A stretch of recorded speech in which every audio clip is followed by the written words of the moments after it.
Hey everyone, thank you for joining me. Thank you for joining me today.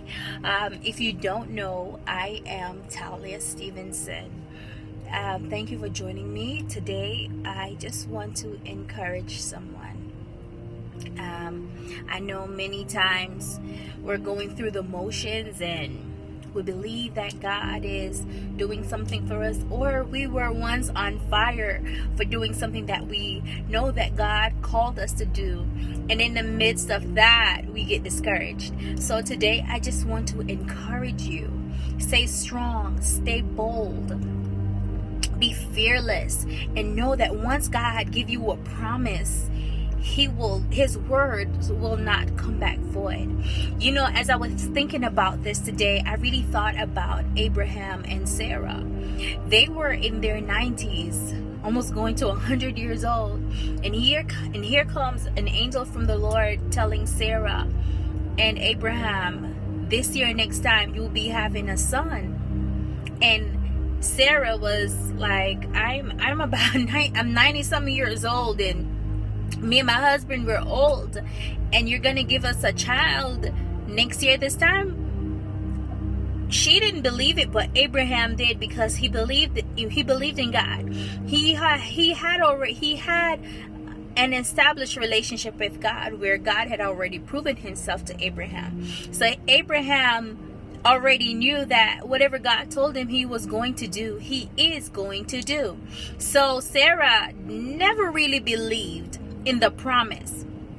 So what she did was she tried to help God out, per se, and she gave her husband to Hagar, the maid. Now, when God promises something, sometimes it seems like God is taking too long, and we're so on fire and we're ready for that promise that God told us he was going to give us. That seed he planted on the inside of us, we are so ready for it we're so ready to give birth to the vision. We're so ready to give birth to the business and whatever it is that God has put in on the inside of you.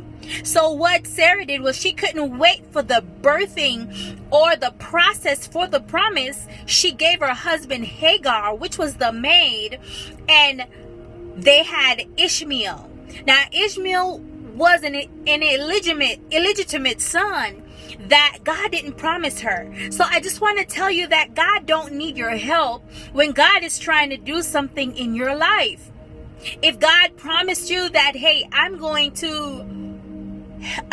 to give you the strength and the grace, I'm going to grace you, I already gave you the anointing for this business, all we have to do is just wait the process.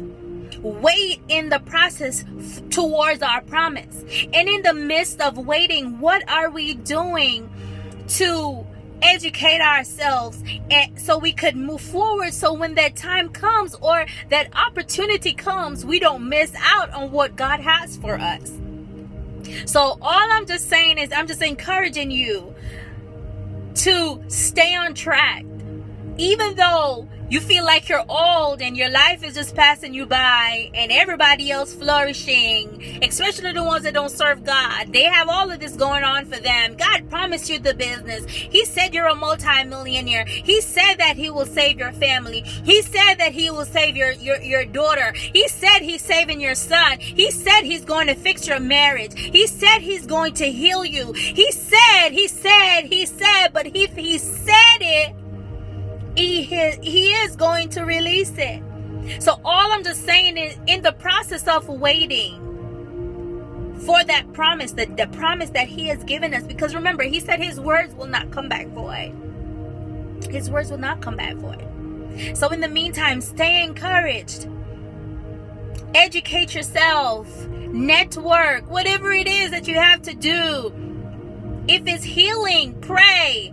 You know, team up with people who are strong in faith, who would love to pray and pray. Whatever it is that God promised you, I promise you, he is going to fulfill all of his promises.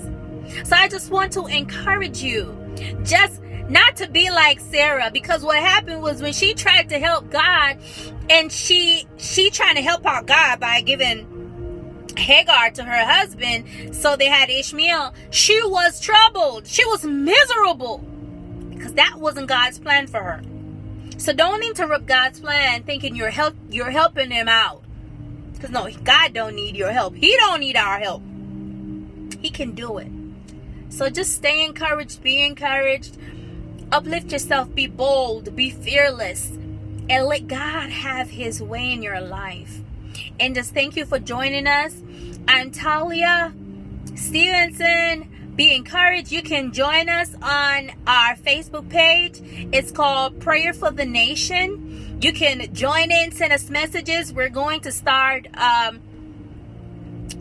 prayer nights. Yes, prayer nights, where my goal is to have people from everywhere that are strong in prayer, intercessors, to come on and pray. We're just going to pray. So just come on in, and if there's any prayer requests that you have, feel free to send us a message in our inbox, and we will pray for you during that time when we have prayer anonymously. So I love you. Stay blessed. Stay encouraged. Bye.